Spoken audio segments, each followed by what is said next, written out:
Let me ask you about the other big story this week. You joined 5 other Democratic lawmakers in a video urging service members to disobey orders they believe are illegal. We're seeing some of that video play, Senator, right now. In response, the Pentagon has opened an investigation into military laws. It says that you may have violated. The FBI is reportedly launching its own probe. Now, Defense Secretary Pete Hegseth has personally threatened to recall you to active duty so that you can be court-martialed. Secretary Hegseth adding your video, quote, intentionally undercut good order and discipline. Did it? I said something very simple and non-controversial. And Donald Trump said I should be hanged, executed, prosecuted. Pete Hegseth said I should be court-martialed. I mean, how ridiculous is this? We say follow the law, and this is their response. These are not serious people. And, Kristen, this is meant to just intimidate us. We're sticking up for the Constitution here and the rule of law, and they're saying these folks should be executed for doing that. I mean, Pete Hegseth is not a serious person. He's unqualified for this job. Should have never been put in this job. I did not vote for him. I think he is the least qualified Secretary of Defense in the history of our country by far. And you can see this by how he has done this job over the last 6 months. And this president thinks he can bully and intimidate people, and he's not gonna stop me from speaking out and holding him accountable for the things that he does that are wrong and unlawful. Do you plan to cooperate with any investigation, including a potential court-martial? Well, just like saying that we should be hanged, executed, that's about intimidation. Sending the FBI after us, that's further intimidation. I'll follow the law, but I'm not going to be intimidated. I'm not going to be bullied, especially by Donald Trump and Pete Hegseth.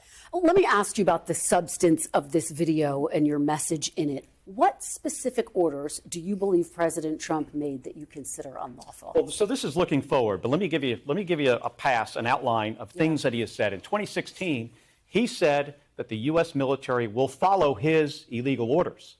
He said something on a debate stage and was reminded that would be illegal. And he said the military will not refuse his orders, regardless of whether they're legal or not. He also talked about shooting protesters in the legs. How un-American, how unconstitutional is that? Fortunately, there was a Secretary of Defense that has stopped this. He's also talked about sending troops into U.S. cities to use those cities and people for training.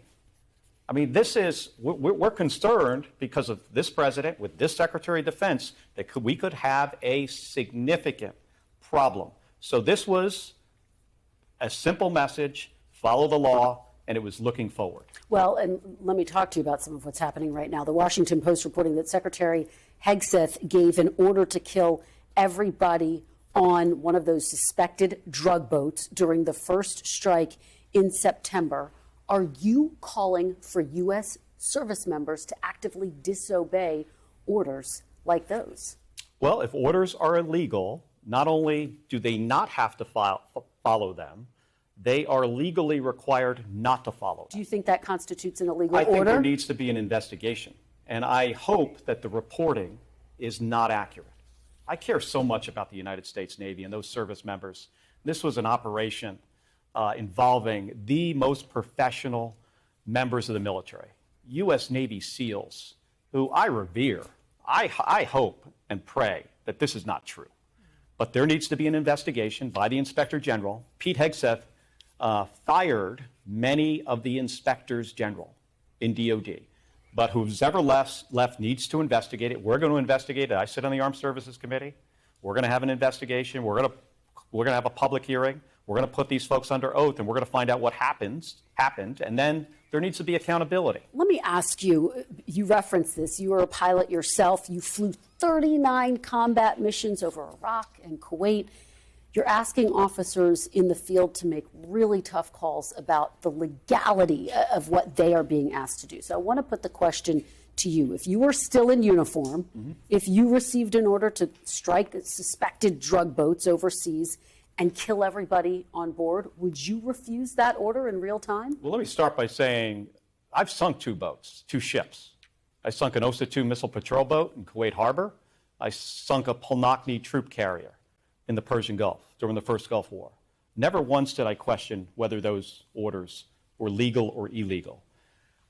People can tell the difference, should be able to tell the difference between something that is unlawful and something that is lawful. And if I was ever given an unlawful order, I would refuse. If you have time, you can certainly go to the judge, advocate generals, the lawyers, and have a discussion about it. If you don't have time, you just say simply, I'm not going to do that. That's against the law.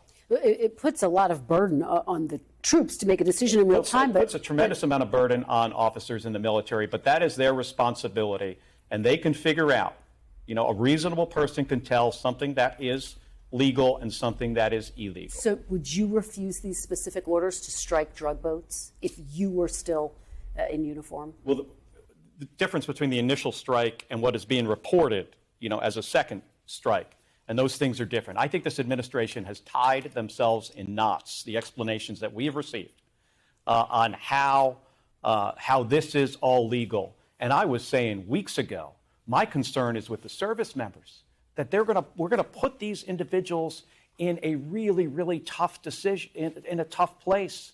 And they may find out, down the road that they did something that is illegal. It is not fair to them.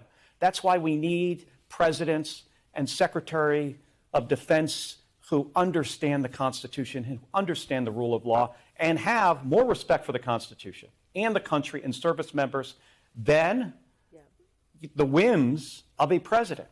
We thank you for watching, and remember, stay updated on breaking news and top stories on the NBC News app or watch live on our YouTube channel.